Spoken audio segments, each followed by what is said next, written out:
We are live. Good morning. Good morning. Who are you? I don't know. I'm still deciding between Cinderella, Fruit Loop, or just Janita today. Okay, I know the Cinderella. I know the Fruit Loop. The third variation, Janita, that kind of scares me. Don't know if I It's a want to. combination between Fruit Loop and Cinderella, and actually, I feel very calm and very relaxed today.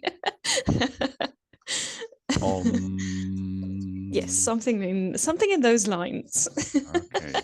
Did you meditate on the lawn outside? Yeah. Did you sit in a No, I made myself a cup of coffee after I dropped Aiden off at school. And then I just sat here watching the birds outside, drank my coffee in peace and quiet. And I think that's why I feel relaxed.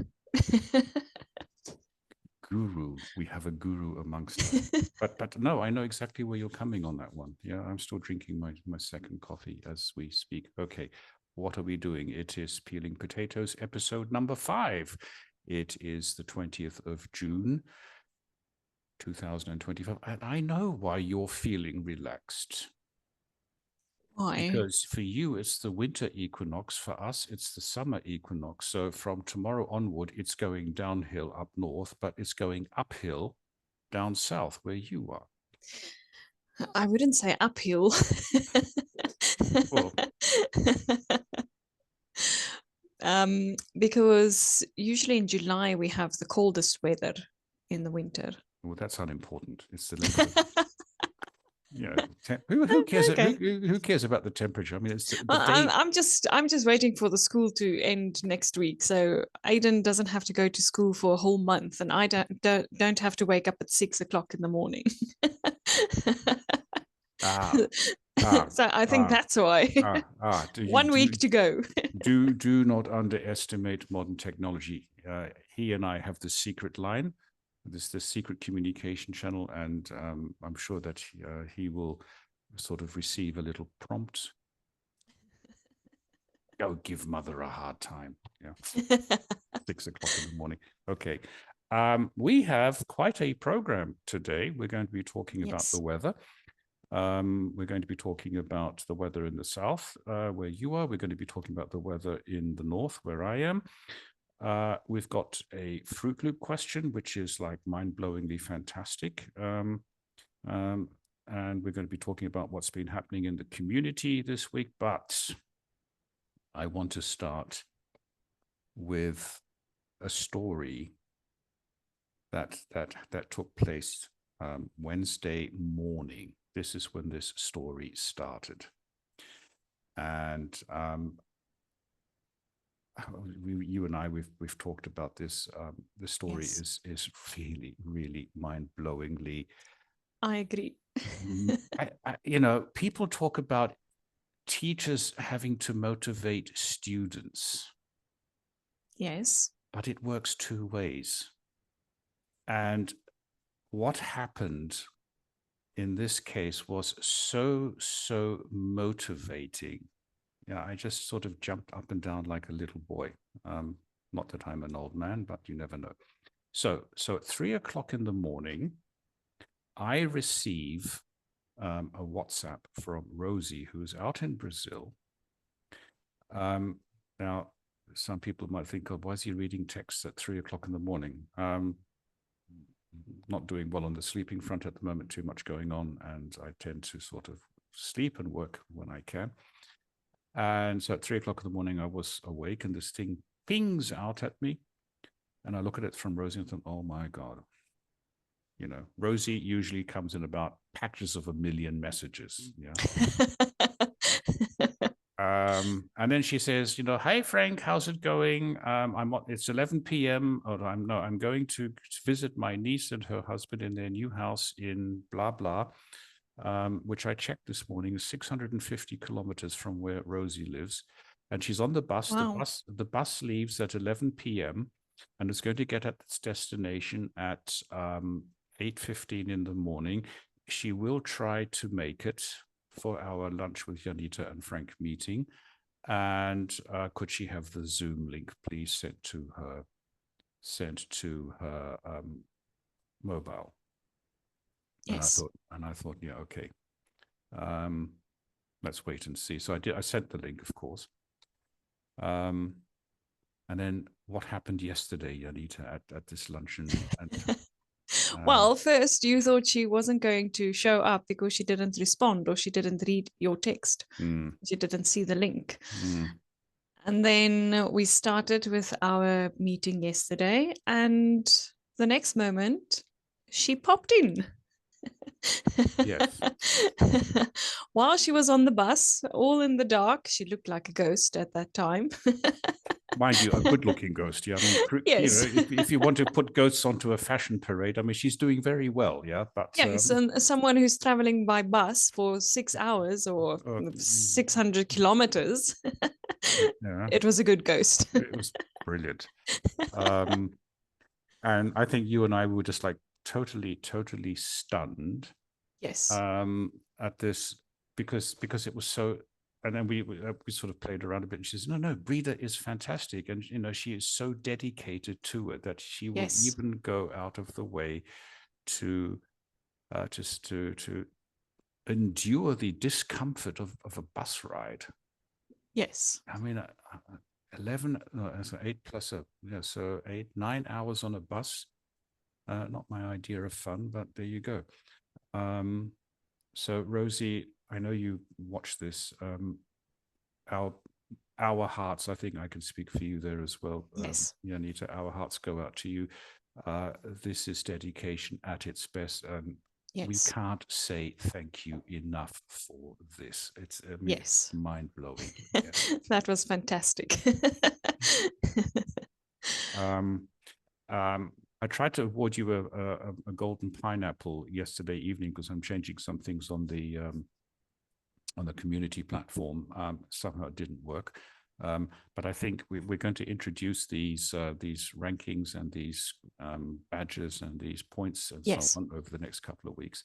And I think we should give Rosie a special recognition badge or something like that. Maybe we can I agree. Display it and say, look, she gets a zillion points for this because it's like brilliant. Yes. Okay. Right. The most important topic we have is our celebrity chicken. Oh dear. So again, people might think we are totally crazy. We're not. No, not completely. Maybe 50-50. So last week, hang on, 50-50. Which one's the crazy one out of us two? Or do we share that? We are both sharing. Very diplomatic this morning. Anyway. Anyway, so last week you told us the story of the about the arrival of nuggets and your displeasure. Not displeasure, but your unimpressed. I was unimpressed. You were unimpressed. I was not amused at all. And my mind went into, where are we going to keep this chicken and how are we going to keep this chicken warm and alive, and it's winter and all of those things. But I'm over that now. So it would, I feel better. So it would appear, because you wrote somewhere that you are actually warming to this animal. Yes, shame. Do your husband and son sense this sentiment? I think so. So that's bait for more trips to the pet shop. Hopefully not to the pet shop. We have to get a chicken coop first, or build a chicken coop first, before we make a turn at the pet shop. Okay.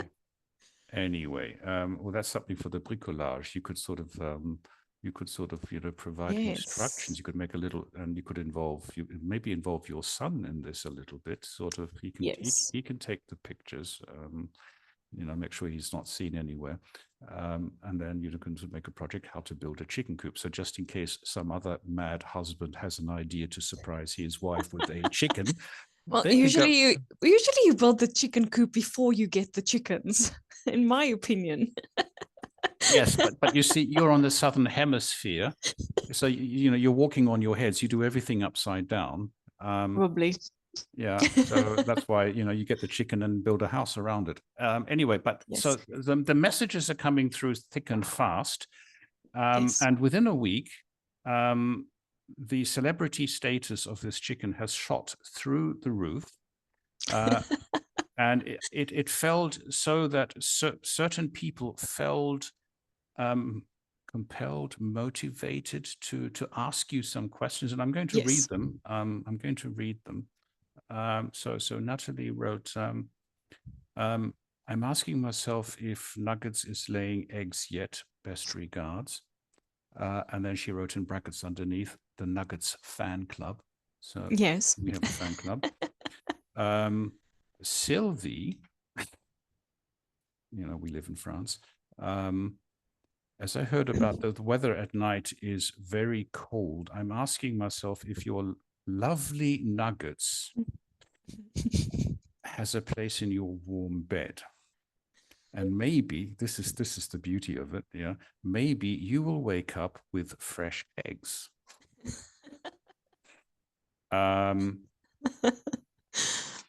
Claire, she takes the biscuit here. She says, "Hi, or hello, Janita. I love Nuggets. In my opinion, the Nuggets fan club could expand itself. For this, I wave the flag to be the social media manager of this new celebrity. I'm telling you, it's about marketing." As someone who was called the influencer of the class in high school, so I asked her about this. She said, yes, that was my nickname. I'm not particularly proud of it, but that was my nickname. Yes. I have loads of experience. And she said, and I mean, I don't know how she does it. Yeah. She posts a handful of things on TikTok. And she says, I have about 56,000 followers on TikTok. And Wow. 1,200 on YouTube. So I've posted about 400 videos on YouTube. Most of them are unlisted, and I've only got about 37. Okay, I have. Maybe we should ask her to advertise Brida. Maybe we should. Maybe we should.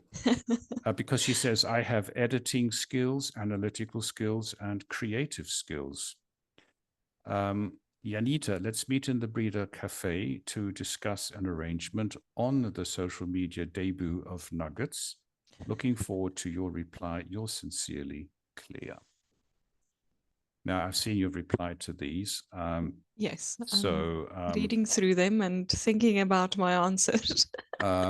And then there was, of course, one person, Celine, who she just could not get her head around the fact. She kept thinking of the edible chicken nuggets. Yes, of the chicken nuggets. And not how would they lay eggs? and not of the so the edible chicken, and not of the real chicken. Yes. Anyway, so how is the man? How is the girl? There's two. It's 2 versus 2. You've got you and the chicken versus your husband and your son. So it's not actually sort of like 50. Spider is also a girl. Yeah, but she's doing her own thing. Yeah. And the hamster is also a girl. Okay. All right. So we are four against 4. 4 against 4. Okay. Equal. Right. But anyway, how is Nuggets? Can we have she almost became chicken nuggets during this week. No, you can't do this to us. No, I won't. But I think like my husband was a little bit fed up. I was a little bit fed up. But it's okay. She's doing well. She's outside at the moment. Do we have I to was call actually no, you don't have to. SPCA and get them to No. rescue them? No. So I don't know actually what brought this up, but Nuggets lets herself into the house when it gets too cold outside. This is about 5:15 in the afternoon. She comes inside. She lets herself in. And first she escapes the chicken coop and then she comes into the house. But the rest of the time she stays in the chicken coop. And she came in and I asked my son to go fetch her food and her water because we can't just leave that outside. Obviously, she's going to eat before she goes to bed. As one does. As one does. So she comes in and she chases the dogs away. She eats a little bit of dog food and drink from their water. And I don't know, at that time, then we asked, she made a mess and we asked my son to clean it up and he just ignored us. He left the food outside, left the water outside. He didn't clean up after his chicken. It is his chicken, supposed to be. And then my husband got a little bit agitated and he said that he's going to make a chicken nuggets, turn her into chicken nuggets. I was busy cooking at the time. I was thinking, please don't do it now. Please don't do it now. So then after a couple of let's say threats, my son started cleaning up and he went to fetch the food and water and then we carried on. We're talking here 3 educators, you and your husband and me, yes. teaching a kid. So I'm just watching from the sidelines, but 2 educators teaching a kid how to do what has to be done with a chicken. Yeah. Yes. If I can actually tell you this, if you need advice on how to kill a live chicken, we have a person in the breeder community who knows how to do that. Natalie, she told me as part of her military training, she's ex-military, yes. as part of a survival program, they had to kill a live chicken and prepare it for dinner. I'm not going to. No, it's okay. I don't want to go there.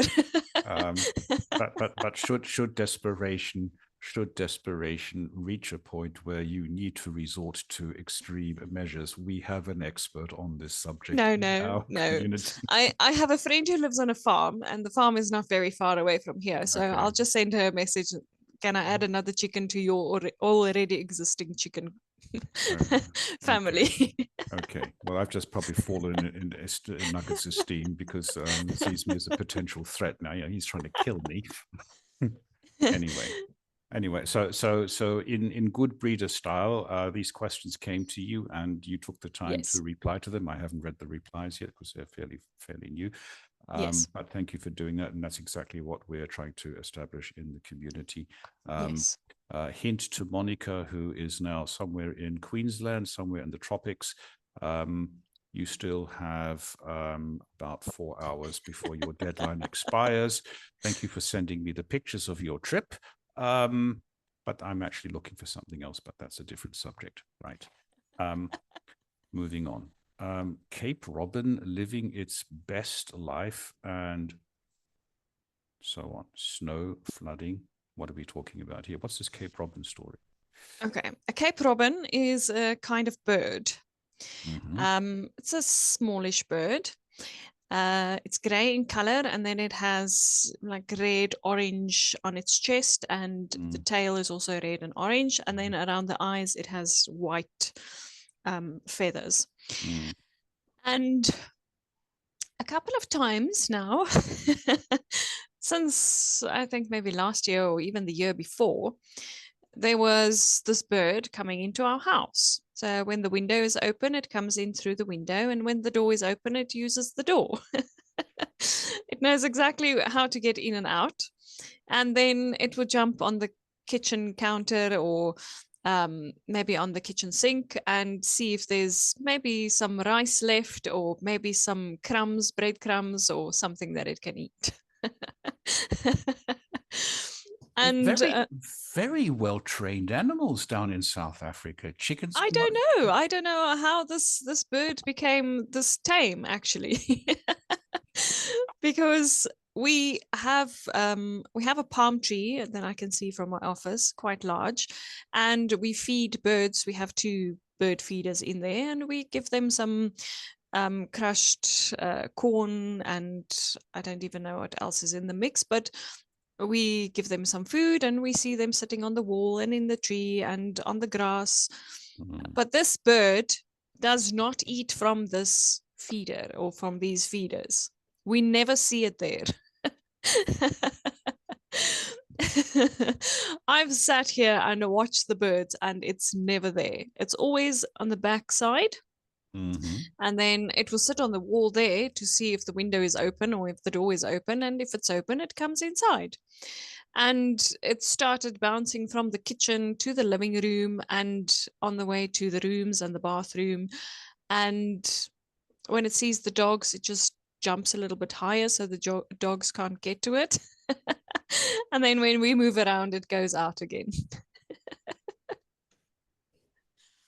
Curious. Absolutely curious. And it's always the same robin? I don't know if it's the same one, but I'm guessing it is, because it always comes in when the door is open. Well, it speaks And for the... it knows exactly how to come in and how to get out. During this week, I saw it here in the living room, and then it hopped back into the kitchen and then went out through the back door. Wow. It speaks for your home, really, doesn't it? That birds feel comfortable. You know, chickens can walk into the house. I live here, so this is my home. I even have pigeons, or we have pigeons living just above the ceiling. Or in the ceiling, between the roof and the ceiling in my office. So do you have a sort of like an attic space up there, or is that just sort of no, space? it's just empty space. Yes, just empty space. Okay. Wow. Okay. I suppose we could sort of move this around and tell, you know, all birds who are looking for a haven or a sanctuary, go to Janita and her husband's house, and you'll be fed. No cats, but we couldn't do this here with a bird feeder or so, because 4 cats and a lot of birds. Yes, not a good combination. Not a good idea. Yeah. But you know, the Disney princesses, Snow White, Cinderella, all of them talk to animals, or they have animal friends. So I'm guessing that we are all Disney princesses. My husband and son as well. Is he within earshot of you? Yes, he is, but I don't think he heard me. One day I hope to meet him and say, you know what your wife's talking about? You know, you're a Disney princess. I'm like, you know, manly rugby player. Okay, I actually skipped a point. Sorry, I'm sort of reading this wrongly. That's okay. You've got here Fruit Loop to Mayor, Fruit Loop's couch selling story. Yes. Now, you sent me, and I've forgotten in which context, you sent me a picture. Yes, 2 pictures. Thank you. I'm sorry, 2 pictures. do get it right, Frank.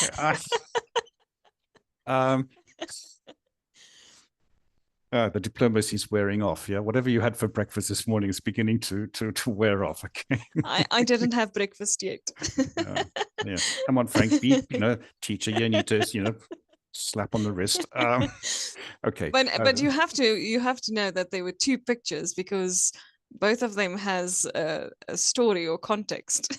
Well, and this is what I'm looking for. So I'm sorry, but I'm going to try and get this right in the description. So basically, you have this very small car, on the roof of the car, a gigantic sofa, and one man sort of trying to maneuver all of this, and it was not sunny. Yes, that's what you can see in the pictures. Okay. Okay. Now, let me. Since we love storytelling and pictures, yes, there must be a fantastic story here. So yes. Tell us the story. Okay. So these couches they belonged to John, my husband, before we got married. And then when we moved in here, we brought the couches with us. Now, before we moved here, I sold mine, and we decided to use his instead. And then after a couple of years, We've been living here for almost 4 years, and we Mm. decided that these couches are too big and it's taking up too much space in the house. We want a little bit more open space to move around and so forth. So I have two very, very nice chairs.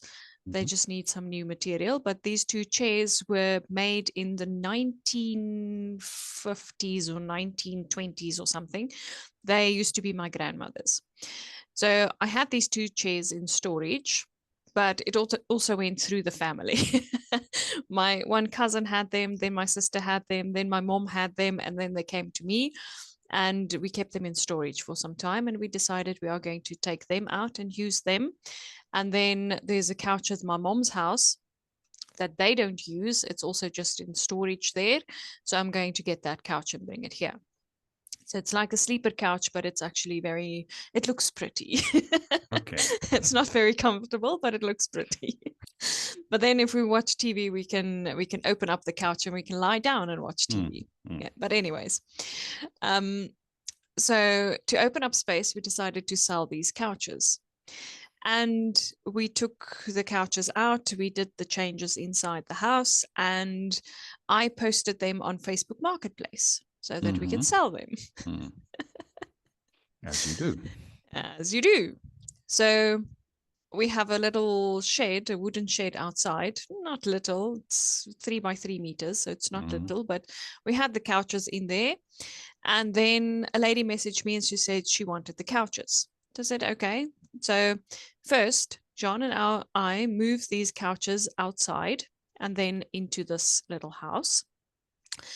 Then when she told us that she wants the couches, we took them out again because they were kind of packed on top of each other because there's other things in the storage as well. And we brought them to the front. Then this lady came, she said, no, she wants them, but she's going to bring her husband the afternoon so that they can pick them up. When the husband came, he said he doesn't want them because it's not going to fit into their apartment. So I said, okay, that's fine.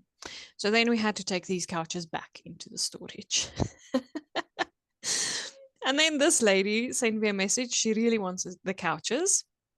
And I said, okay, that's fine. But let me know if you are coming, whatever. I don't know. I don't have high hopes after the previous miss sell. There's a new word, miss sell. Yes, a new created word. So then she told me, no, she's coming for them. So the weather in this time, it was in January or February, our rainy season. So with the rain, we can't leave it outside. We don't want to put it back into the house because then we don't have space. So we have to put them in the back where they can stay dry and then take them out, whoever wants to come to see them. But this is also happening at 5 o'clock, 6 o'clock in the afternoon. So it's starting to get dark and it's also rainy. And so we have to run around between the couches, carrying the couches. But anyways, so this lady said she's coming. Jean helped me to take them out.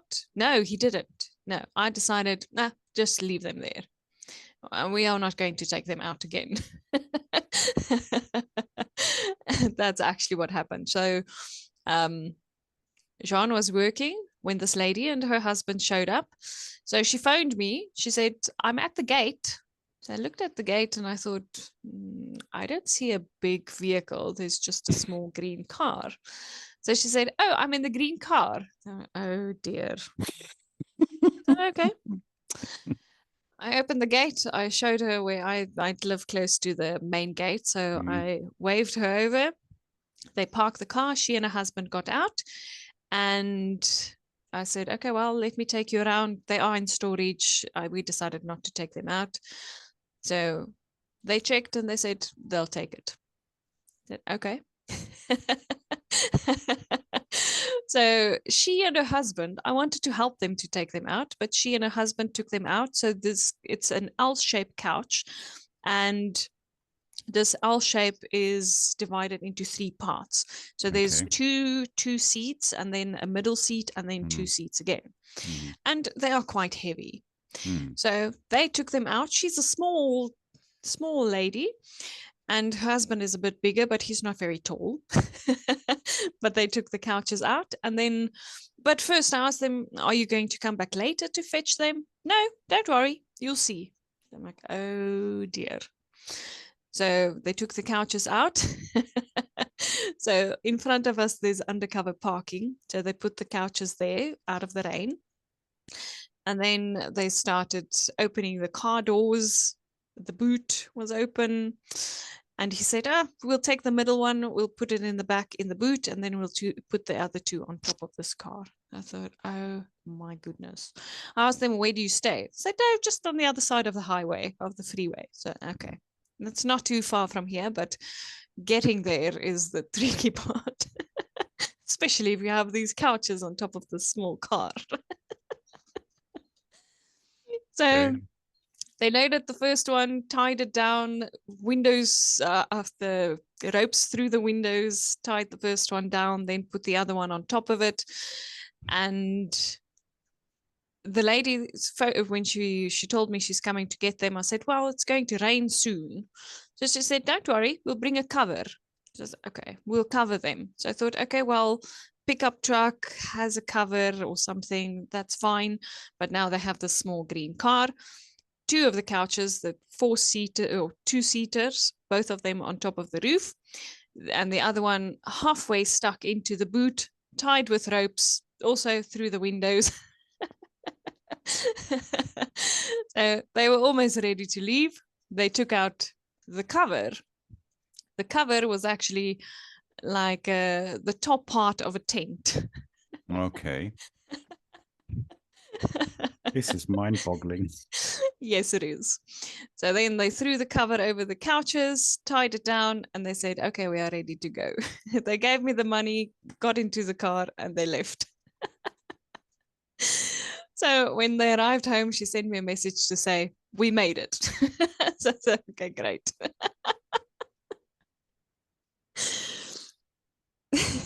I mean, you in a way, you confirm the image that so many of us have of African improvisation. So the car, I don't know what brand it was, but to me it looked like a Renault Twingo, which is sort of like a roller skate for elephants. Yeah. Yes. It's I think it's called a Cherry. A Cherry. It's like a Chinese brand. Oh, okay. All right. Yes. So different markets, different cars. But anyway, yes, it was basically a gigantic roller skate which elephants use when they need to get to water quickly. I mean, the couch was almost bigger than the car. Yeah, exactly. You put the car into the couch and then you somehow drive it. You know, like Fred Flintstone. Yes. You sit in and you don't have an engine. You use your feet to move forward. Yes. But so what made me think of the story was the missing spoon in Breda. So I wrote something about the couch sucking in everything. And that couch that we sold was exactly like that, because as they picked up the couches or as we turned it around, we can hear some of the toys and some of the things on the inside. So it's all closed up. You can't get to it. So we just left it there. Okay. Did you charge extra for the contents? You know, it's like a no. Do you have Kinder eggs in South Africa? Yes, we do. Okay, so it's like, you know, you buy a couch, you rattle around, and you'll find a surprise in it. Yes, yes. Oh my goodness. I love brilliant story. It's yeah. But anyway, so, yeah. The pictures I took, like so that they can't see me, because my husband was busy working. He missed the whole fiasco. He just saw, here comes the couches, and he was also thinking to himself, what are they putting it on? So I took the pictures and I sent it to him while he was working.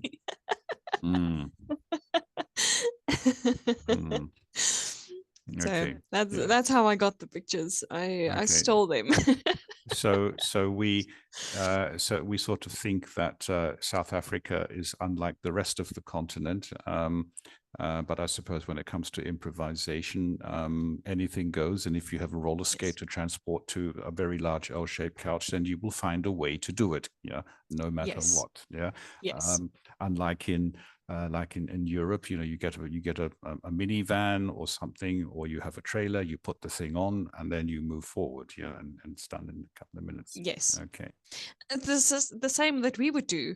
I would ask my mom to get her her her truck, and we will use that to transport furniture or to pick something up or whatever. Yeah. Or you will rent a trailer and then move whatever you want to move. Not them. They make a plan. Okay. All right. Well, each to their own. Each to their own. And at the Yes. end of the day, in a lot of situations, it's not how you do it; it's the end result that counts. And I think that's the lesson learned. We may sort of laugh and joke about and say, "Now, is this going to work? And how are they going to do this?" But from what you're telling me, they seemed like, well, we've done this before, so we know what we're doing. Yeah. Yes. Why? Exactly. Why are you questioning us? Yeah. Yes. I have a similar story about selling an old washing machine. It was still working. They also came in a car, pushed it into the back seat, moved some things around, and they left. that reminds me, we bought. It was between Christmas or just around Christmas, about 10 years ago, and our washing machine packed up. Not a good time. Yes. And here in France, we have sort of this, it's called Le Bon Coin. It's sort of this private announcement space where you can, if you want to sell or something, you put it onto Le Bon Coin, and then people will have a look at it. And we found a washing machine. We rang them up and said, yes, it's available. And I think sort of like on the 27th or something like that. We drove there. It was probably about 50, 60 kilometers away. And we drove there and we got there, and the washing machine was fine. And they said, look, it's really, really old.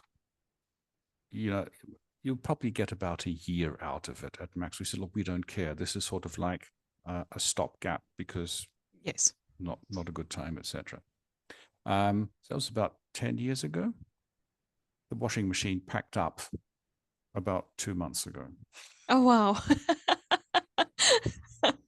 It had finally given up its ghost. Yeah. Wow. Moral of the story, even if you look at, and I sort of what you're telling me, you seem to have a lot of antiques in your house.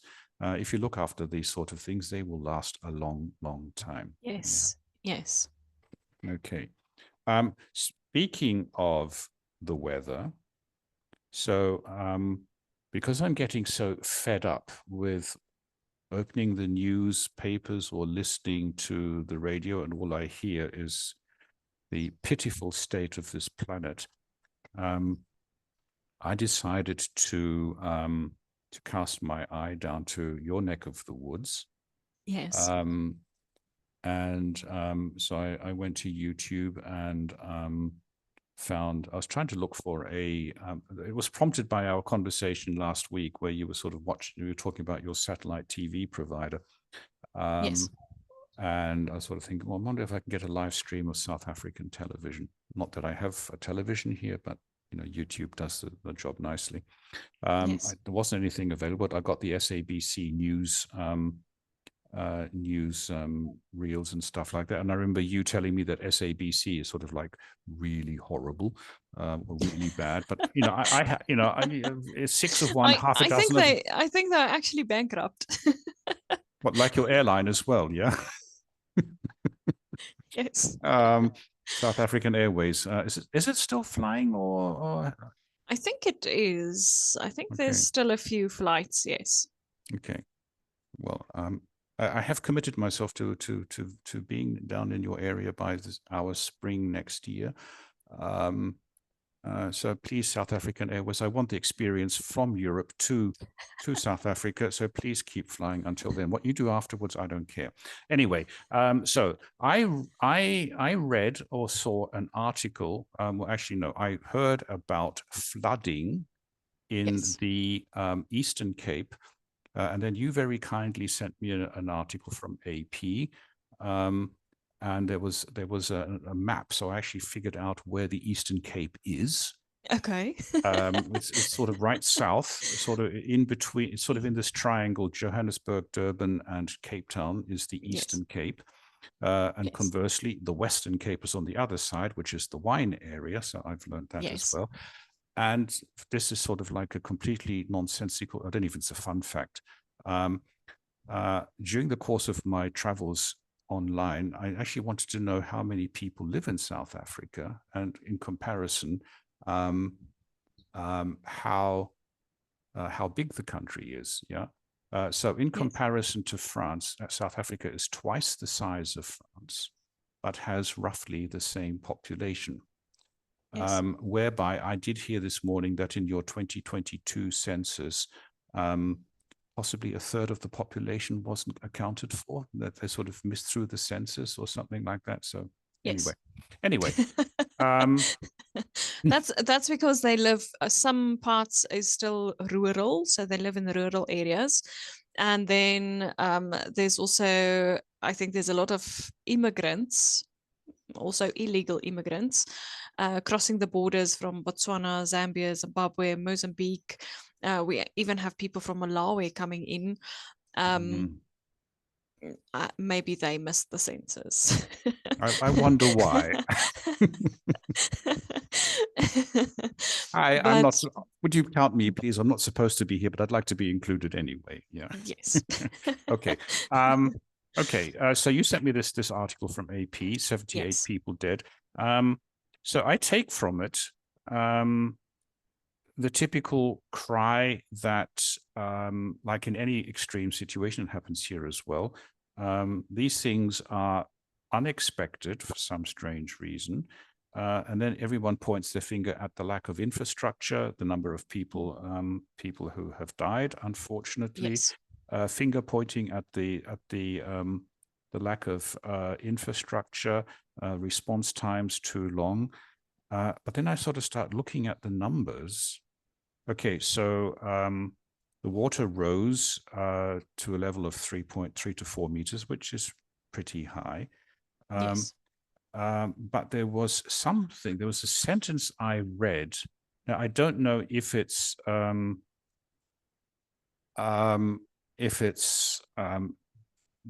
journalist who wrote this or what it is.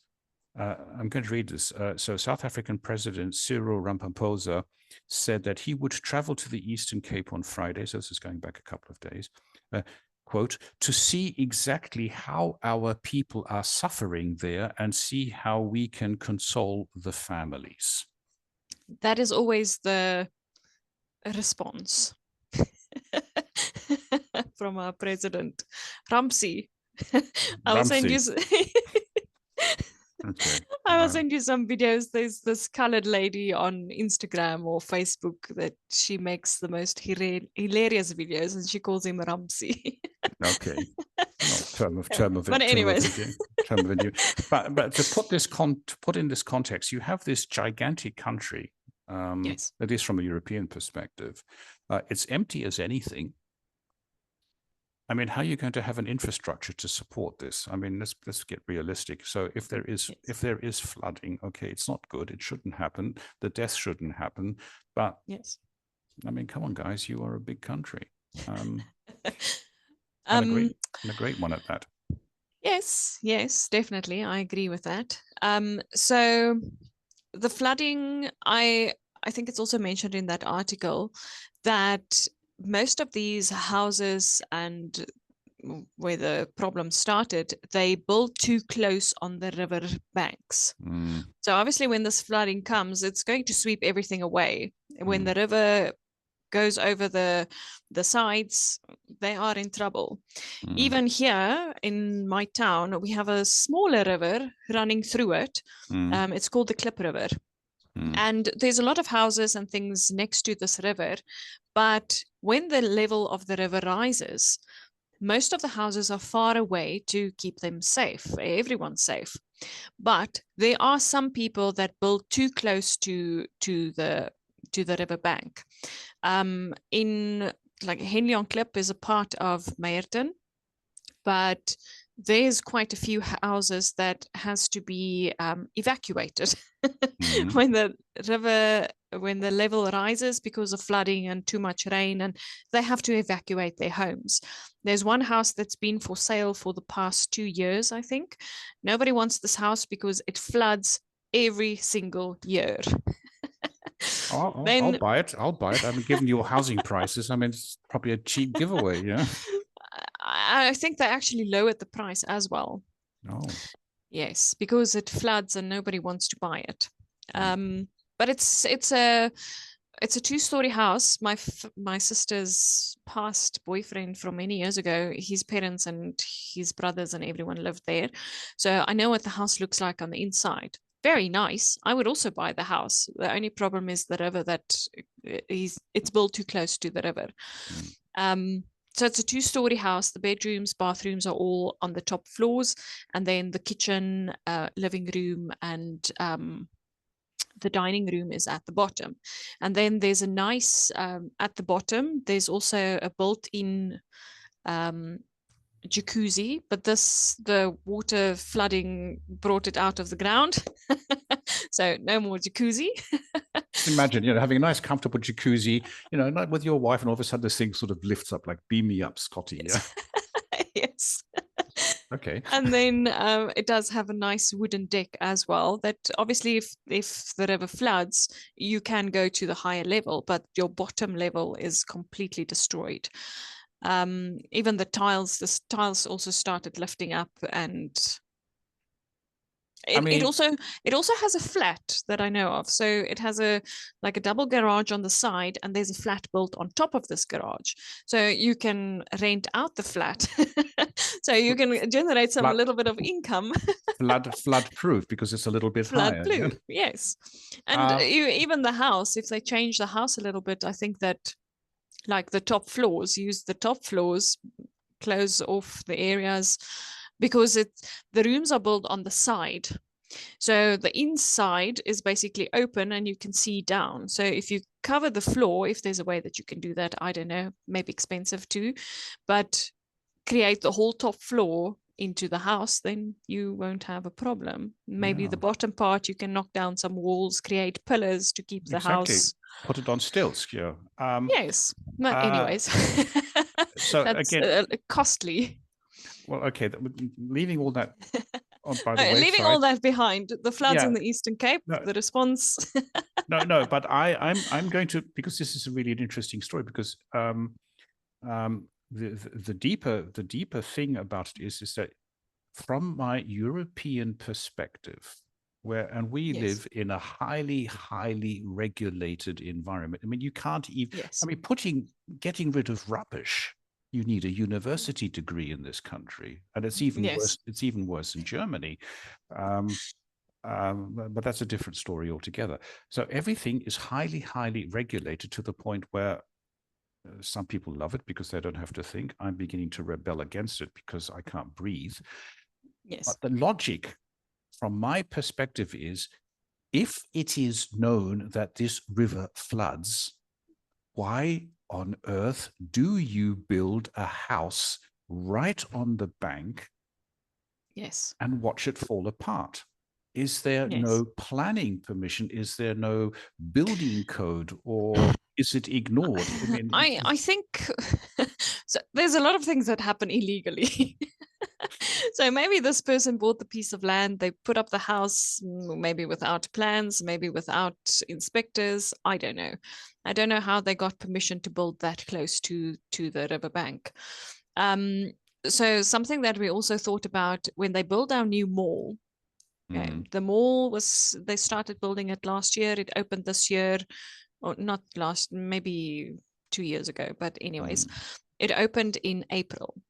So it was supposed to open I think it was supposed to be the 30th of March or something around there. And then they had to extend it to the 10th of April because the mall also flooded. Because of poor draining. Yes. And the water was deep. Like, people were walking in the mall with knee-high levels of water inside of this mall, and it was supposed to open in that week. So people were started making jokes, and that's the best thing about South Africa. If something happens, there's always jokes like, take your boat to the mall. Remember to take your raincoat and your gumboots to the mall. Oh, you see, so you can really tap into the you can Yes. tap into the national psyche, and it becomes almost a national pastime to make a joke out of every mishap, because Everything, everything. it's the only way you can. It's like being the, it must be something, because my first wife is Irish, and the Irish had the same approach, to every the English has to a certain degree. But I mean, let me put you into let me comfort you on this one. I mean, Germany has had and has two major infrastructure projects. One one was it's finally finished, was the new airport about 1 million kilometers north of Berlin, the capital of Germany. And this airport, I think it was 10 years late in opening. Wow. And then it was also it's proven to be too small to handle the capacity. I mean, Oh, wow. this is the German national capital. 4 million people Yes. live there. It's the show Berlin. It's the capital city, and they don't get it right. Because the sprinkler system was wrong. But again, Germans like to overcomplicate things. Yeah. Yes. And the other story is closer. I keep mentioning the city, Stuttgart. There's actually a connection between Stuttgart and Johannesburg, because in Germany, in Stuttgart, they have this TV tower, and I think a copy of it was made in Johannesburg. I think you have the duplicate. Okay. Anyway, I will check. I haven't got that far. Anyway, so I remember back, I was in Stuttgart back in 1976, and there were pictures and concepts of rebuilding the railway station, because the railway station is a terminus one. So if the train pulls in, it stops, it can't go further, and it has to reverse out or get a new locomotive. And the plan was to rebuild the railway station as a through railway station. So you just rock in and then move on. Yes. This is 1976. Okay. Fast forward 25 years, and they start planning and building. But of course, Germans being who they are, there's some little microscopic rodent living on this ground. So you cannot build or rebuild an infrastructure monument, because there's something tiny living there, and it has to be protected. And then finally they got through that hurdle, and they started building. And again, so this project, it was called Stuttgart 21, because the railway station was supposed to open in 2021. It's now 2025, and I think it's going to open in about 2 years' time. Yeah. So so it's like 7 years. It is. I think it's gone from, I don't know, the price has tripled or quadrupled or something. So you're not alone with these things. It seems to be something in human nature that we just don't get it right sometimes. Okay. So we shouldn't laugh at houses being built on riverbanks, because, and this is the moral of this story, we can't get it right ourselves. So, no matter where we are, whether in the Southern Hemisphere or in the Northern Hemisphere, it just doesn't work. Things happen. Yes. We're going to talk about snow, because we've only actually covered about 3 points of our list here. So yes, I was just thinking maybe we should make shorter lists. Well, so the snow in Lesotho and the flooding in the Eastern Cape actually has a little bit of a connection with each other, because the flooding in the Eastern Cape is not just the riverbanks that went over because of a lot of rain, but also because of snowfall. And I don't know if you remember, I think it was 2 weeks ago that we were having very, very cold weather. How could I forget? Yes. You were sitting there huddled as like an igloo, yeah, like an yes, Eskimo. yes, that time. There was a lot of like forecasts and a lot of warnings about the cold weather coming in, and also a lot of snow predictions. So it did actually snow in Lesotho at that time as well. And that is why we have a chilly wind. The snow is still there. And this past weekend, my sister-in-law and her friend and family and my husband's cousin, they all went to Lesotho to this afro-ski resort. So the pictures that they took actually looks like they were in, I don't know, a place that has snow in Europe somewhere. So we were looking at the pictures thinking, where are they? And the more I checked her status and things, okay, she mentioned afro-ski, and there was one picture where they stood right next to the Lesotho, welcome to Lesotho border post. Yes, the border post, yes. So then I said to my husband, well, they are in South Africa, but they are in Lesotho. So he wants to go too, but you need passports, and I don't have my passport yet, and we have to get my son's passport done as well. But that's a whole other ball game. The reason I don't have mine is because I don't want to sit 6 hours and wait in a queue to actually get it done. But that's also a story for another day. Well, I mean, passports applying. I think in Europe again, passports. Getting a passport. It's all very complicated as well. But I think we have thousands of stories here already. Again, yes. You know, the sheer fact that there is this enclave in South Africa called Lesotho, and there's another one. I still know it as Swaziland. It's called, yes, called Eswatini or Eswatini or something like that. Okay, I don't know. Okay, we're singing from the Swaziland. Yes, let's call it Swaziland. That these are actually independent countries. Yes. Inside this territory of South Africa. Yes. And you have just stunned me that you need a passport. Yes. To enter the territory of Lesotho. I think Swaziland as well. I mean, Lesotho. When you cross the border, you have to get your passport stamped. Okay. And it's like right in the center, or not in the center, but just a little bit off center, but in South Africa. But I know Lesotho also it's famous for its casinos. Is that right? I don't know about casinos. Okay. I know it for little huts and cows and snow. So it's economically dependent on South Africa because it is what it is. But you need I can't get over this, but you need a passport to enter the territory. Yes. And you'll be surprised, when I was still working, sorry, now I'm interrupting you again. When I was still working in the pharmacy, there was actually a couple who traveled all the way from Lesotho once a month to come and shop at this mall that I worked in. Wow. And it takes about, it's not even that far away from us. It's 4 hours, 3 hours or 4 hours in between to drive there. Okay. So once a month, they would come all the way from Lesotho to come and shop at that mall. Okay. Okay. But there's others closer, but they come to that one. Oh, they came to you because you're working in the pharmacy. We need to go and speak to Janita, yeah, because she's going to make. Do they have the same currency? Do they use the rand there as well in Lesotho, or do they have their own currency? I don't know.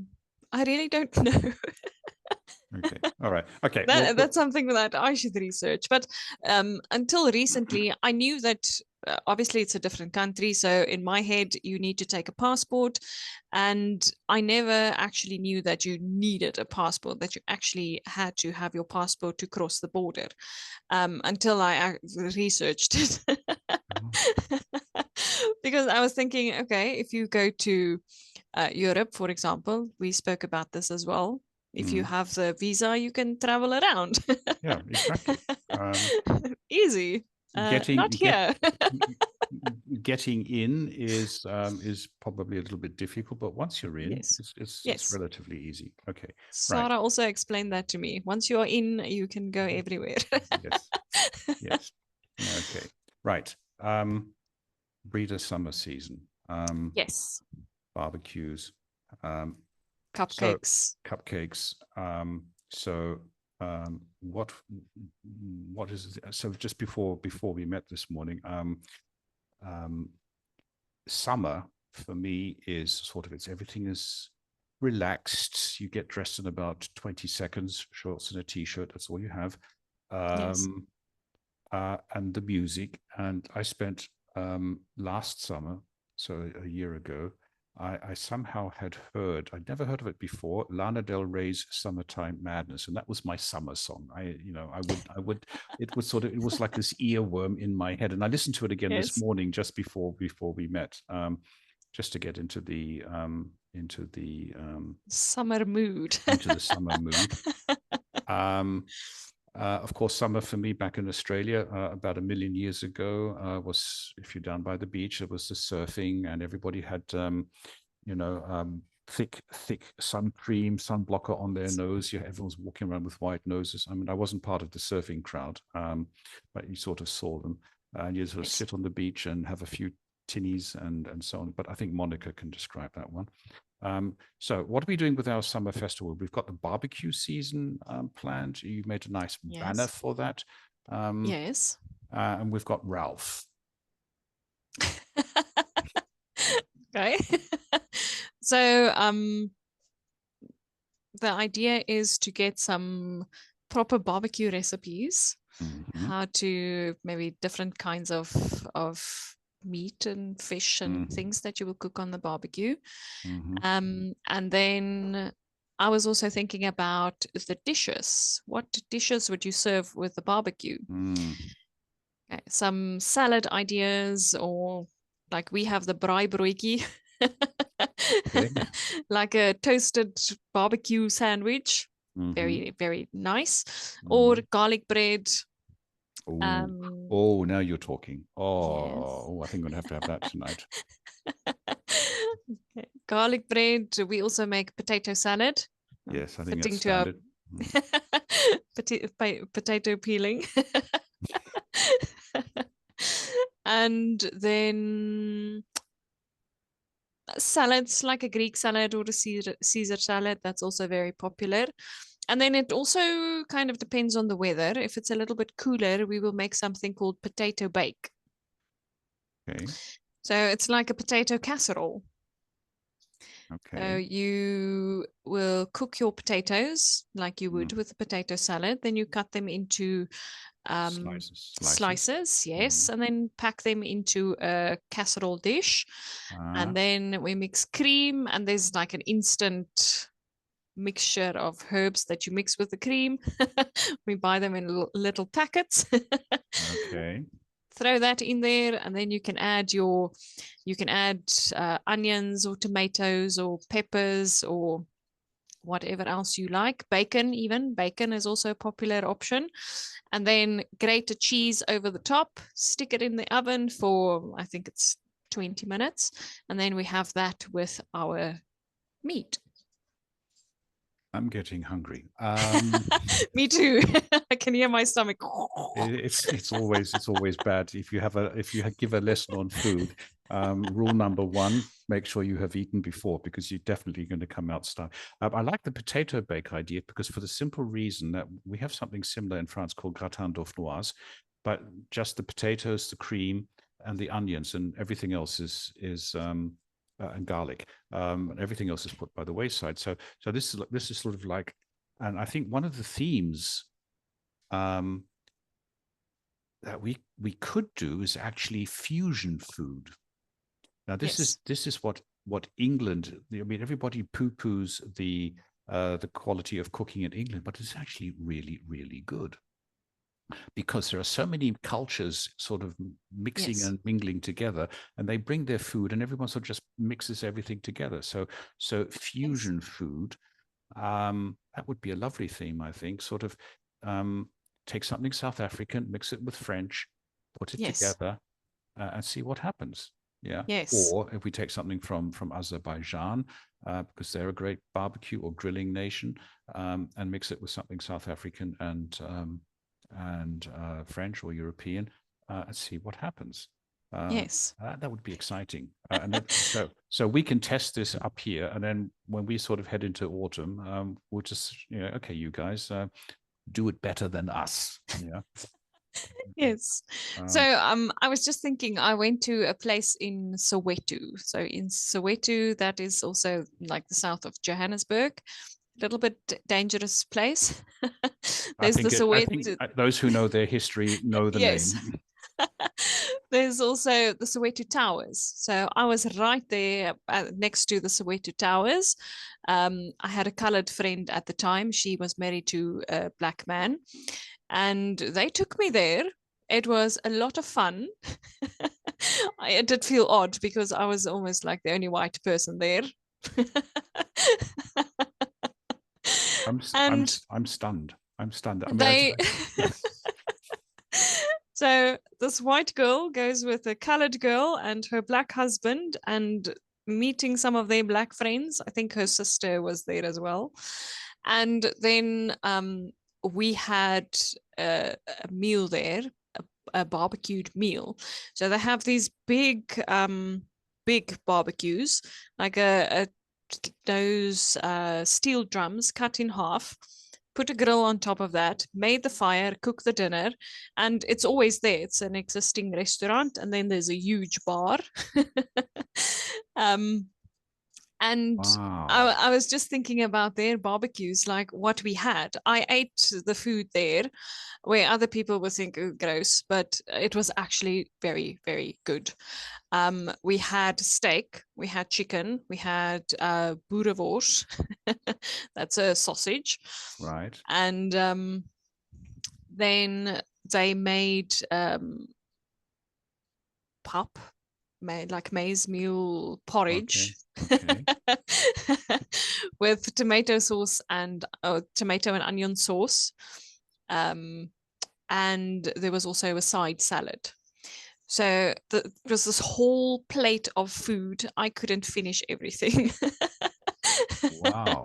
And it was dirt cheap. It was really, really cheap. And it was actually very, very nice. And even though I was the only white girl there, nobody treated me strangely. Nobody looked at me funny or thought like, what is she doing here? It was all, they were very curious, like, what are you doing here? But not like in a bad way. They are very, very curious, like, what are you doing in this part of town? I mean, this is what I can't get my head round, and I suppose it's not what you know, but who you know. So Yes. last week we were talking about you jogging and sort of I'm sort of I'm saying, looking at the map, take the train from where you live up into Johannesburg, and I get this big eye staring me saying, no, you cannot do that because it's unsafe. Yes. So my thinking is that it's safe to travel on the trains because this is what we do in Europe. Yes. And our thinking is Soweto is a no-go zone. Now, it is. It is, but if you know somebody. Yes. So I suppose if I went into Soweto by myself, I don't know if I'd come out the same person as I went in. Yes, they will mug you and take your clothes and shoes and whatever you have with you. Well, they'll probably give me back my clothes because they say, God, he looks ugly. So sorry, mate, don't worry about it. It's nothing personal. But if you have, for want of a better word, protection, yes, then this is an amazing experience. And this is what yes. I find this is what excites me. I live a sheltered life. That you can actually do these things and you come out with fantastic, you don't come out with fantastic recipes, you come out with fantastic stories. Yes. And then if you have the ability to, like in this film, Out of Africa, to tell these stories, I mean, yes. I was hanging on every word you were saying just now because I just thinking, no, this is not what I was taught. This is not what I was taught to believe. Yeah. Yes. And I have friends who did the typical South African tour, and last stop was the Apartheid Museum. Yes. Yeah. And they showed me pictures of Soweto as they drove past. It's not an attractive place by any means. No. No, it's not. But, and this is the important message here, it's the people inside. Yes, there are people who are going to want to do bad things to you. Yes. They are probably in the minority. Yes. Yes. But if you know, and then if you reach out and speak with these people, and you hear this about, trolls on social media, etc., if you actually reach out to them and have a halfway decent conversation with them, it's quite interesting to learn where they're from and why they do things, etc. So thank God we record this, because I'm going to I listen to these things a few times afterwards, and I start making notes. Fruit Loops Soweto stories. I can just imagine that it's a whole book by itself. And yes, so I drove to this friend of mine. We worked together in the pharmacy. She was the cosmetics manager, and then after some time she transferred to Cape Town because her family is actually there. So I drove to her house. She lived in Alberton. That's 30 minutes from here. I went to her house, left my car there, and then we took an Uber. This was my first experience in an Uber.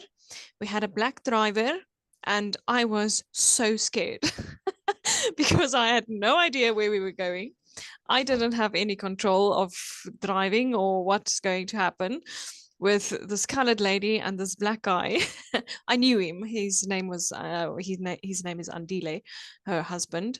I've met him before. I've seen him before. We've chatted in the pharmacy and so on. So, but now I'm sitting there in the middle, Andile next to me, Shireen on the side, and we are going to Soweto. With this black Uber driver. And I didn't know what to think. And I saw this Uber driver looking in his rear view mirror like, where's this girl going? So when we got there, obviously I was the only white girl there, and looking around, everyone looked at me, but not like, what are you doing here? It was just strange for them to see me there. And then they realized, okay, I was there with Andile and with Shireen, and a lot of them came over to talk to us, like, where are you from? What are you doing here? They thought that I was a tourist. So I said, well, I actually live in South Africa, not too far from here. I'm one of you. I'm one of you. Yeah, we have the same identity and passport and so on. Yes. My goodness. And then we had the food. The food was delicious. We had a couple of gin and tonics.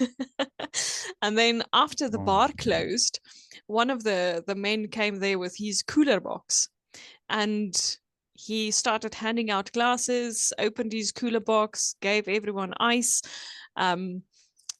shared his gin and tonic with everyone. And we sat there. I think we only left again at 12 a.m. Whoa. In the morning. Yes. Oh God, you're really pushing the boat out on this one. But we had a lot of fun, and the discussions and the questions and things we talked about. And then we also had to wait in the street for our Uber. Now, this white girl standing next to a street in Soweto, waiting for another Uber in the middle of the night with her colored and black friend. That was another experience, because now you see people starting, or they walked around. What are they still doing in the street at this time? That was a little bit scary, but no wonder you're fearless. Right. Okay. We sort of overshot already, but yes. Okay, it's worth it. If you have to cut it, you can cut it. No, I can't, because I have to cut the video, and it's far too complicated. And this, I do not want to cut this, because it goes right into the ethos of what we do here in Breeder. Yes. Fantastic. But the beauty of that is it actually ties in with your Fruit Loop question. Yes. And I'm just going to read it, because it's going to get published in the community. And if you're not a member of the community, you know where to come, because this is just the tip of the iceberg. These stories, it gets much better. But your Fruit Loop question is brilliant. Yeah. If life had a remote control, which button would you press the most? pause, rewind, fast forward, or mute? And why would you do it? I mean, now you have these, you have this whole Soweto story. And at that time, probably you're trying to either rewind or fast forward. You don't, why am I here? What did I go and do this adventure? Fast forward, please get me out of here. Hindsight, of course, is a wonderful thing, isn't it? Yes. And what would you pause or mute, or what would you do? It's a hugely. I mean, even I, which is not saying a lot, even I. You really have to think about this one, yeah, in the Yes. context. Okay. We didn't cover half the stuff on our list. We have the second newsletter out. It's available. Those who want it, send us a word, an Yes. email, or send us a message. For the missing teaspoon, again, if you're a member of the breeder community, you will find out what happened to the missing teaspoon. Yes. The story will have a finale this afternoon. Janita, I know you entertained me for the last 75 minutes. You have the last word. I shut up, then I press the stop recording button, and then we call it a day. Okay, I think the last word I'm just going to keep short and sweet. Next time, you should tell something about yourself and an experience that you had, a place that you went to. Supposed to shut up now, but I don't know if I can actually, I don't know if I can match your level. Okay. Listeners, readers, our apologies for overshooting the 60 minutes by 16, 15, 14 minutes, but I hope you will find that it was worth it. Yes. Janita, thank you. All I can say It's is a pleasure. Yeah, thank you. Okay, people, thanks for watching. Thanks for listening. We will see you, hear you, learn from you all next week. Take care. Bye-bye. Take care. Bye bye.